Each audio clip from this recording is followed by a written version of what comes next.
পুরাণ অনুসারে বালকৃষ্ণ একবার তার মা যশোদার কাছে একটি মিষ্টি অভিমান নিয়ে হাজির হলেন। তিনি আয়নার সামনে দাঁড়িয়ে নিজের কালো গায়ের রং দেখে দীর্ঘশ্বাস ফেললেন এবং মাকে প্রশ্ন করলেন, মা, বিধাতা কেন এত অবিচার করলেন? শ্রী রাধা কেন এত গৌরবর্ণা, আর আমি কেন এমন ঘনশ্যাম? ছেলের এই সরল দুঃখ দেখে মা যশোদা হেসে ফেললেন। তিনি কৃষ্ণকে শান্ত করতে ভালোবেসে বললেন, তোর যদি রাধার এই উজ্জ্বল বর্ণ নিয়ে এতই দুঃখ হয়, তবে তুই গিয়ে রাধার মুখে তোর পছন্দ মতো যে কোনো রং মাখিয়ে দে, দেখবি তখন তোদের দুজনকে আর আলাদা করা যাবে না। মায়ের এই কথা শুনে কৃষ্ণর মনে ধরে গেল।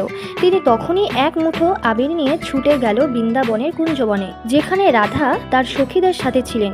কৃষ্ণ অতি সন্তর্পণে গিয়ে রাধার কোমল গালে উজ্জ্বল আবির মাখিয়ে দিলেন।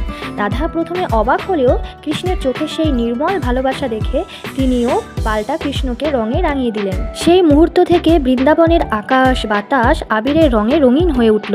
রাধা ও কৃষ্ণের এই মিলন বুঝিয়ে দিল যে প্রেমে কোনো ভেদাভেদ নেই।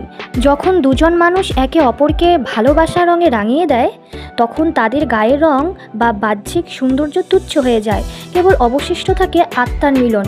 এই কাহিনী থেকে শুরু হয়েছিল রং খেলার ঐতিহ্য, যা আজও আমাদের হৃদয় প্রেমের পবিত্রতা বজায় রাখে।